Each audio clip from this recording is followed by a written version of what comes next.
the dancing feet, the sound of tinkling bells, the songs that are sung and the varying steps, the form assumed by our dancing God.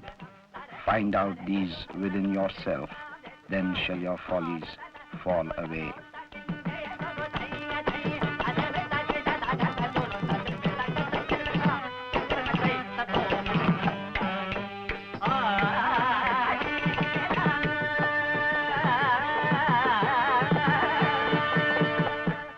India. This is the story of 4 of her people. 4 men drawn together by a single industry. From the village marketplaces high up in the Himalayas,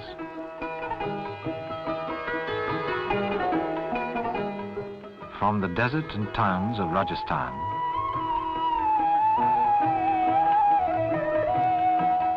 from the tropical heat of Kerala in the far south, and from the great city of Calcutta in Bengal. 4 men whose stories begin in the 4 corners of this great country. 4 lives in a nation of hundreds of millions.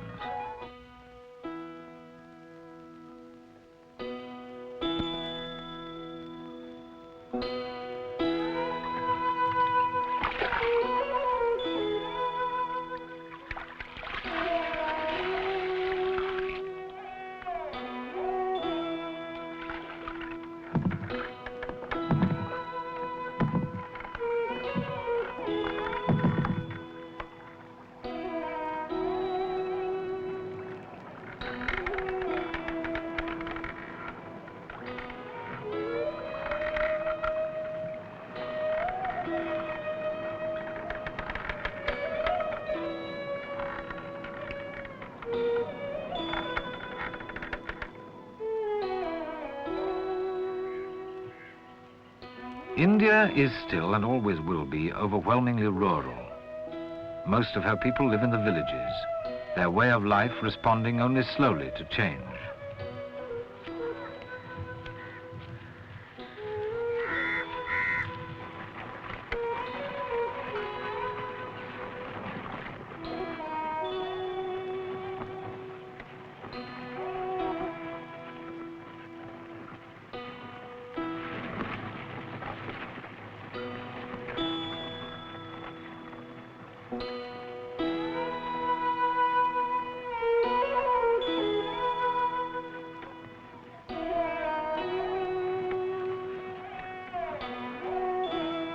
Here is a land of enormous diversity and violent contrast.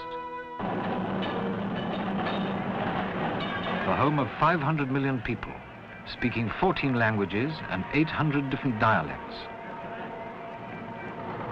500 million people, India's greatest capital, their ever-increasing numbers her greatest problem.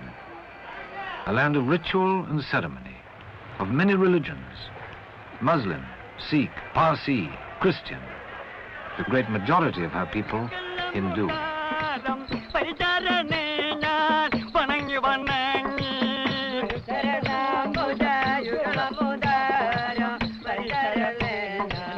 In the Hindu story of creation, the first man was Purush. From his head, some believe, rose the Brahmins, the priests. From his arms, the Kshatriyas, the warriors. From his thighs, the Vaishyas, the merchants, and from his feet, the Shudras, the workers. Priests, warriors, merchants, workers. The ancient divisions of society. A system of caste that grew out of men's occupations and which has lingered on into the India of the atomic age. It was believed that each man was placed at the moment of his birth in a preordained position in the social scale. A change of caste, of occupation even, could only be achieved by rebirth after death. Man dies only to be reborn according to his merit. After death, the body, which is but temporary, is cremated. Its ashes may be scattered, or for the fortunate, carried to the sacred waters of the Ganges.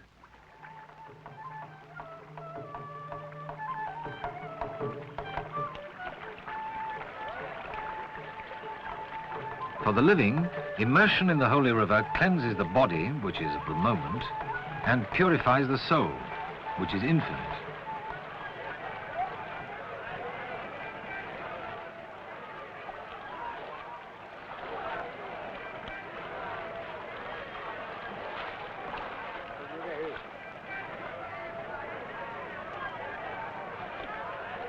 When someone dear to you dies, you take a little boat of leaves, and in it you put flowers, you light its lamp, and send it forth upon the waters of the holy river. Worn-out garments are shed by the body. Worn-out bodies are shed by the dweller within the body. New bodies are donned by the dweller like garments.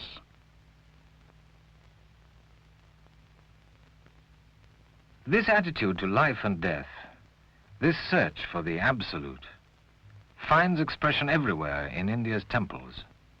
It dominates her art and culture and speaks through the voice of her great religious poetry. Action rightly renounced brings freedom. Action rightly performed also brings freedom. Both are better than mere shunning of action. The wise see knowledge and action as one. They see truly. Take either path and tread it to the end is the same. There the followers of action meet the seekers after knowledge in equal freedom.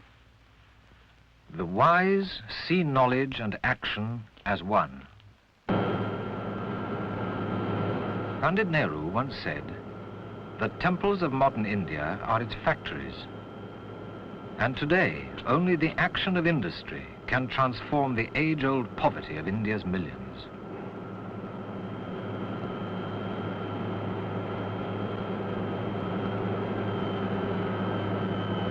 Only industry can ensure national survival, whether it is the steel mills of heavy industry or the handlooms of the village cooperative.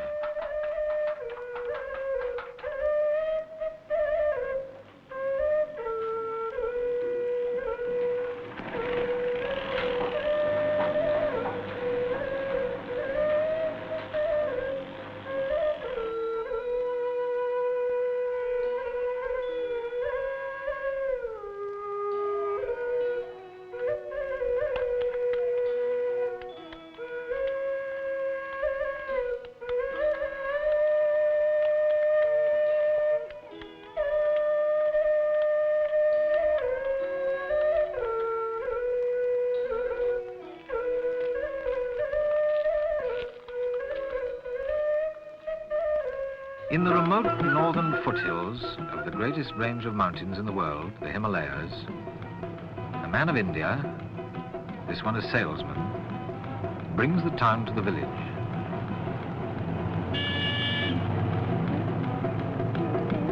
The factory to the countryside.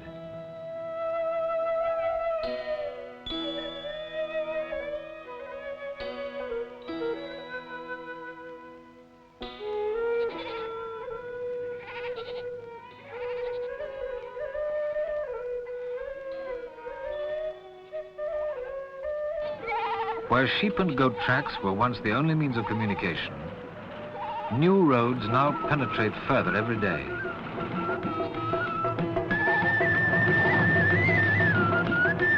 By his beard and turban, we recognize him as a Sikh, a member of one of India's many religions, a religion born in the Punjab barely 400 years ago.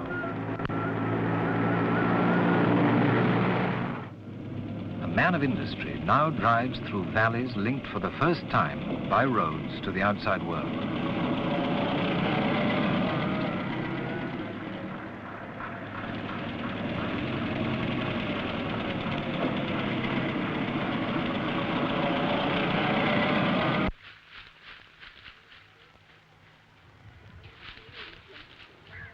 So, in a marketplace, a sale is made, a contract negotiated.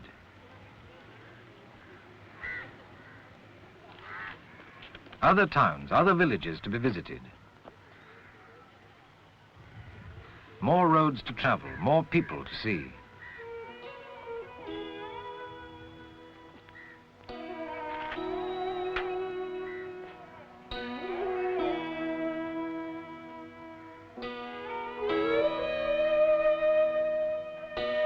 Far from the Himalayas, hundreds of miles to the southwest, is a desert.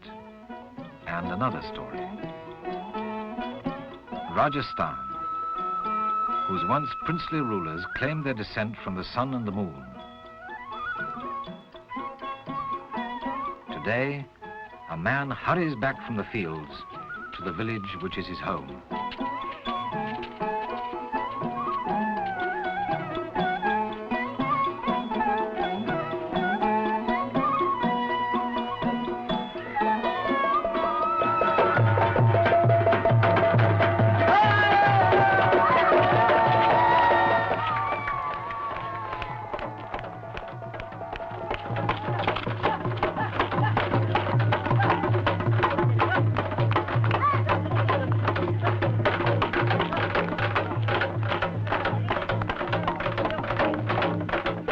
To a peasant of Rajasthan, a son. The happiest of human occasions anywhere in the world. But to the Hindu father, a moment also of the greatest symbolic significance. A soul has been born again, and only a son can perform the ritual and ceremony of funeral when his own soul, in turn, goes forth from his body. For this blessing of a son, a man gives thanks.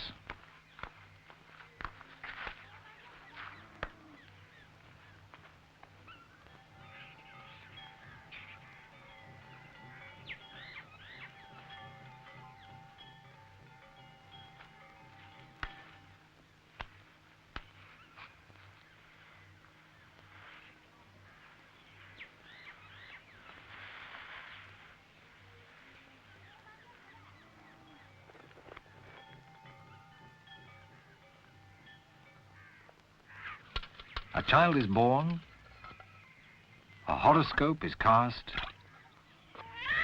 and the village celebrates the naming of the newborn.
After the ceremony of purification and the celebration of a birth, after the rejoicing is over, life resumes its daily pattern.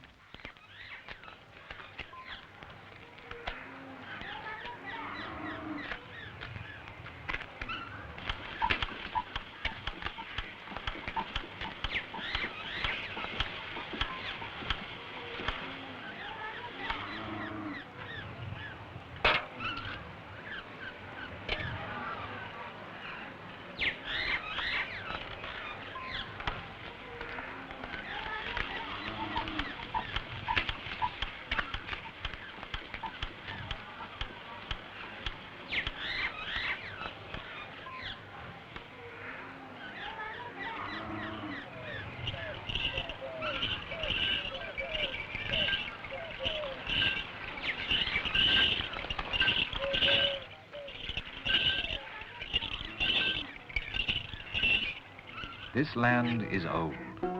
This soil is tired. It produces barely enough to keep the village alive. And a newborn son is another mouth to feed. In the town, there is industry. In the town, there may be a job.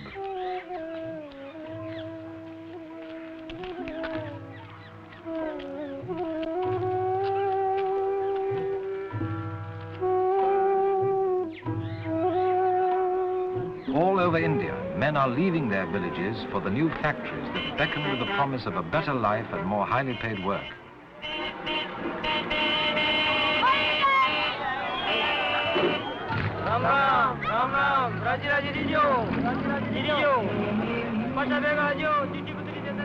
As the wheel turns, so a new life is possible. A new life in this same lifetime. The industry of man invented the wheel.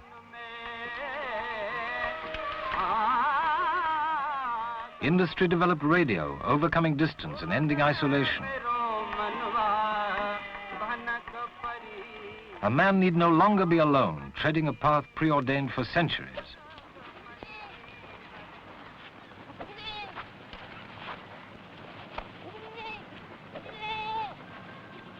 In the beginning, the Lord of Beings created all men, to each his duty. Do this, he said, and you shall prosper.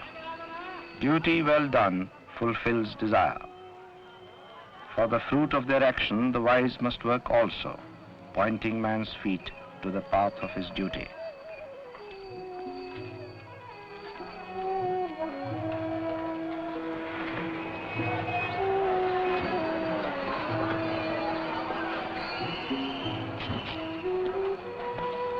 But even in the greatest Indian crowd, a man is not alone. Others have made this journey before. There will be someone from his village who will give him food and shelter. And in his absence, his wife and child will be cared for by someone of the family, the Hindu joint family in which each member is dependent one upon the other.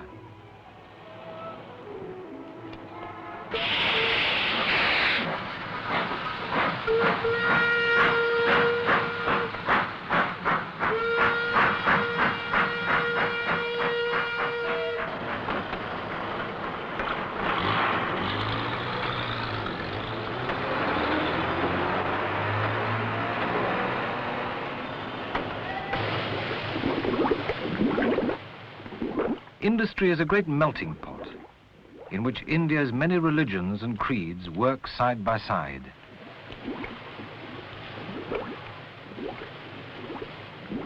Industry is creating a fresh unity among India's peoples: Tamil, Gujarati, Maharashtrian, Rajput, Malayali, using a common language, learning each other's ways and working to a common end.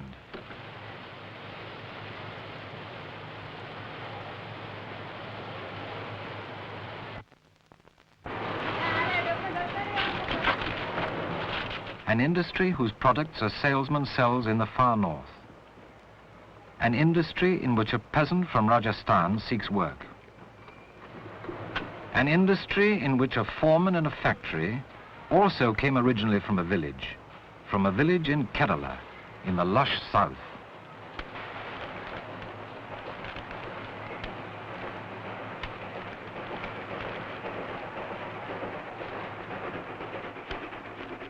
He's done well and has money saved. He has served his apprenticeship. Now he wants to get married, to share his life and success with another.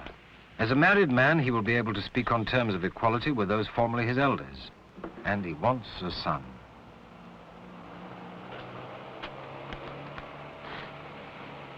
Without a wife, without children, a house is empty, a home barren.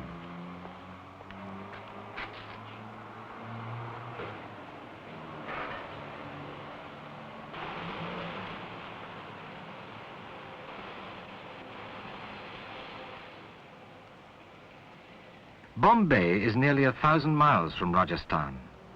From a Bombay factory to his home in southern India is 700 miles more.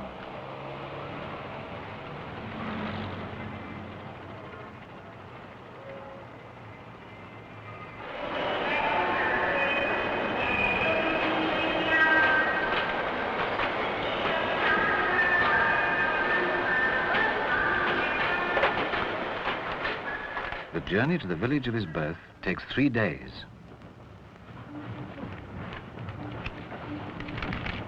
It is a journey back to the family of which in India one remains forever apart, back to his origins.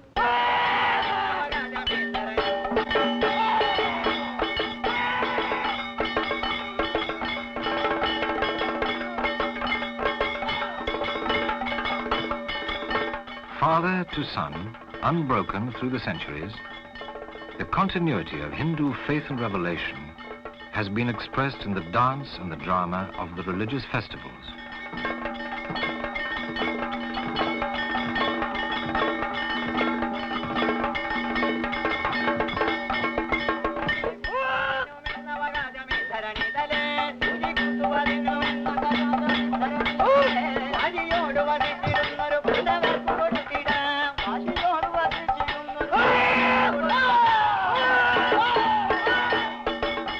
Kathakali is the dance drama of southwest India.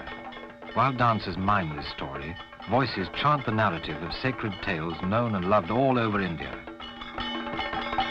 It is at a time of festival that it is propitious for weddings to be arranged.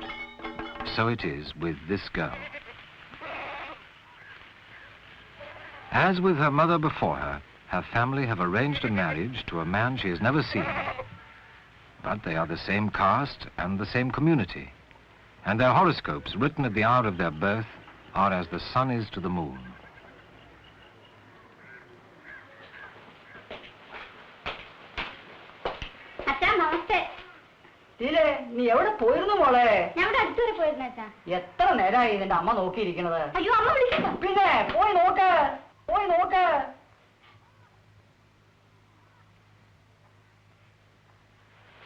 അമ്മേ ഞാൻ എന്തെങ്കിലും സഹായിക്കണോ? ജോലിയൊക്കെ കഴിഞ്ഞില്ല.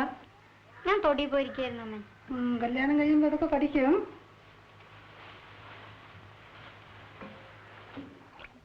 Kerala, where this girl is waiting, has never known the snow and ice of the Himalayas, nor the dust of the desert. Here, close to the equator, is a tropical landscape and a different life.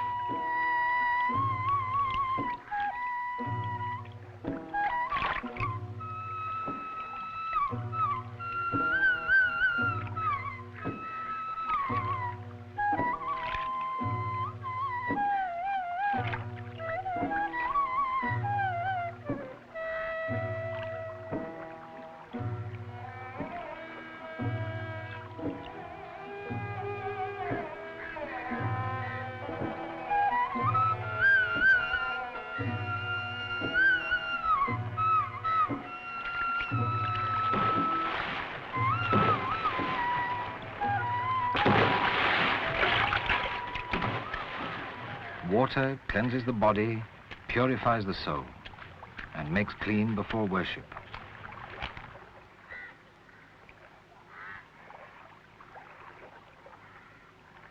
The bell rings for God to hear the prayer of a supplicant on the eve of his wedding.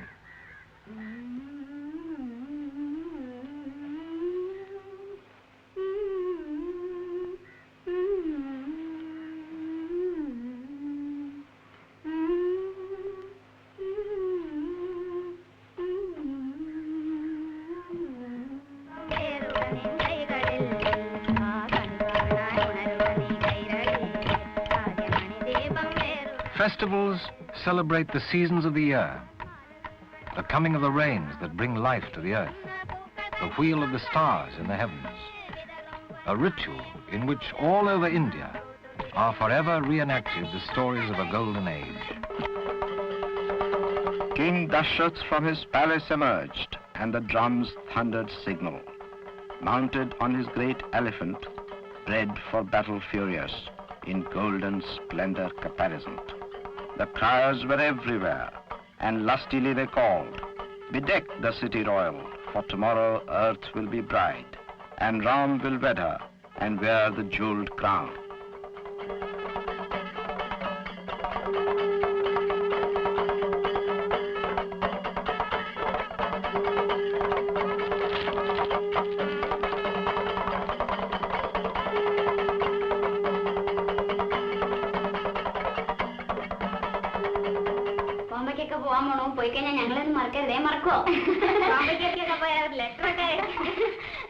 അവിടെ ചെന്നാ ഞങ്ങളെയൊക്കെ ഓർമ്മ കിട്ടാൻ വേണം. ഡ്രസ്സിനൊക്കെ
And so a foreman in industry, who left his village 10 years earlier, has returned and claimed his bride. For the girl, a new life awaits, a life that will become one with a man by her side, forsaking forever the lushness of southern India for the very different world of Bombay.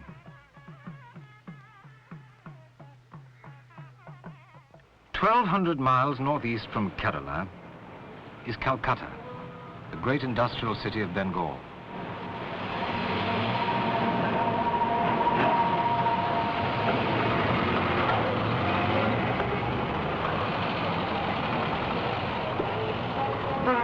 The foundations of her trade and commerce laid by the merchant venturers of the East India Company.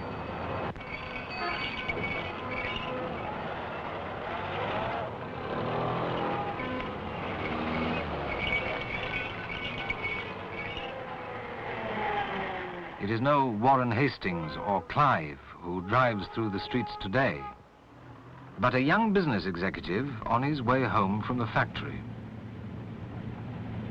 An executive in the industry that has helped another man to build a home and to marry, in a position to offer work to a man who comes from a village seeking employment in the town. Manufacturing products for another to sell. But today he has another responsibility, a more urgent duty. He is a son, and his father is dying.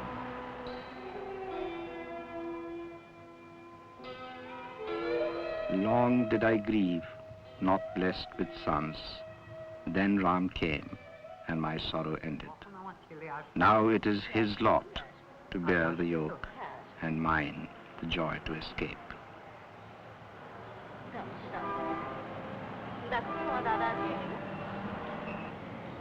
It is a daughter's lot to share her mother's bereavement, to lament.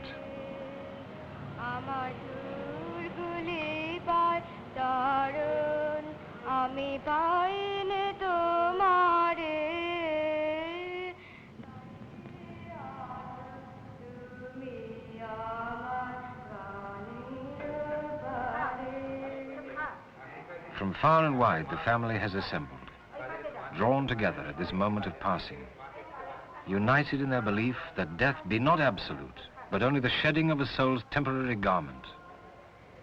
But nonetheless, for some, still an overwhelming personal sense of sadness and loss. Ama, ছেলে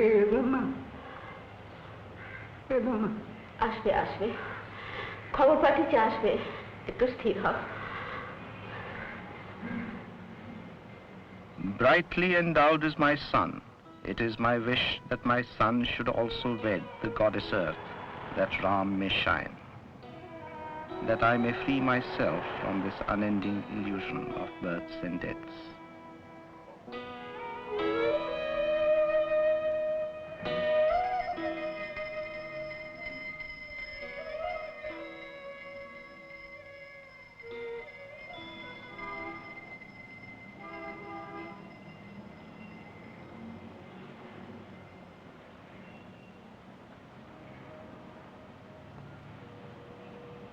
My son, in my life I tried to make 3 obligations. Now I leave them to you. They are to Godheads, to the sages who gave us knowledge, and to our ancestors. Now, you should have had a child. If only I had seen my grandson. Don't worry about it, Father. Please don't worry about it.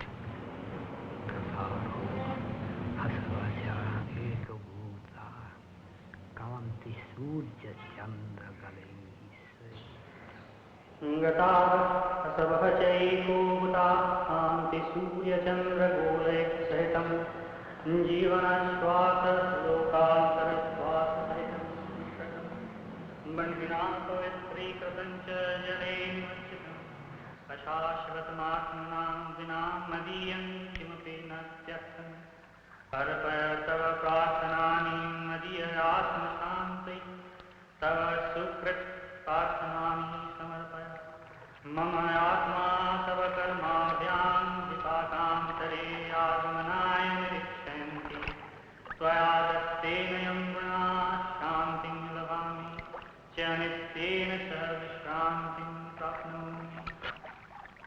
soul is freed from one more earthly existence, free to be born again in another form, according to previous life and past action.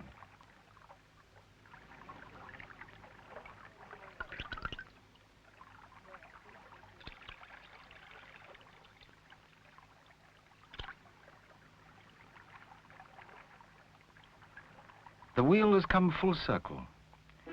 The Himalayas, which saw India's birth, are now witness to the enlarging frontiers of her trade. The salesman brings the products of a factory and buys the products of the countryside to take home to the town.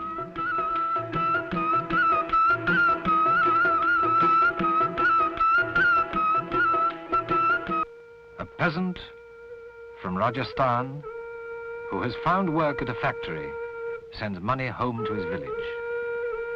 Unable to read or write himself, he employs a letter writer.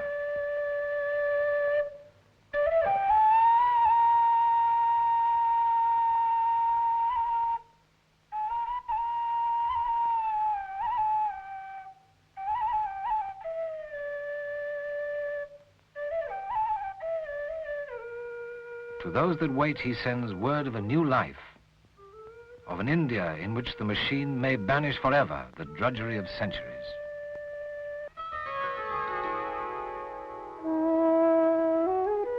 The foreman of a factory hurries back to the bride he brought so recently from the village and who awaits him at their home in the city.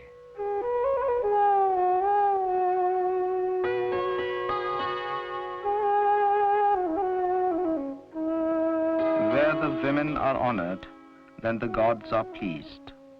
But where they are not honored, no sacred rite yields rewards. Where the wife lives in grief, the family soon wholly perishes. So it is with Sita and Ram, and so it will ever be. An executive, now head of his family, has a greater responsibility in management.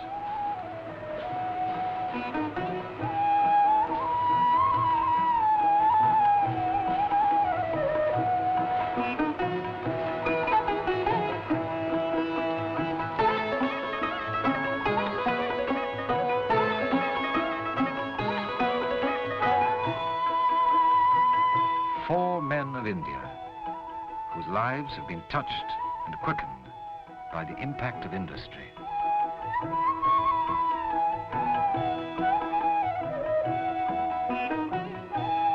The wise see knowledge and action as one. They see truly. Take either path and tread it to the end. The end is the same.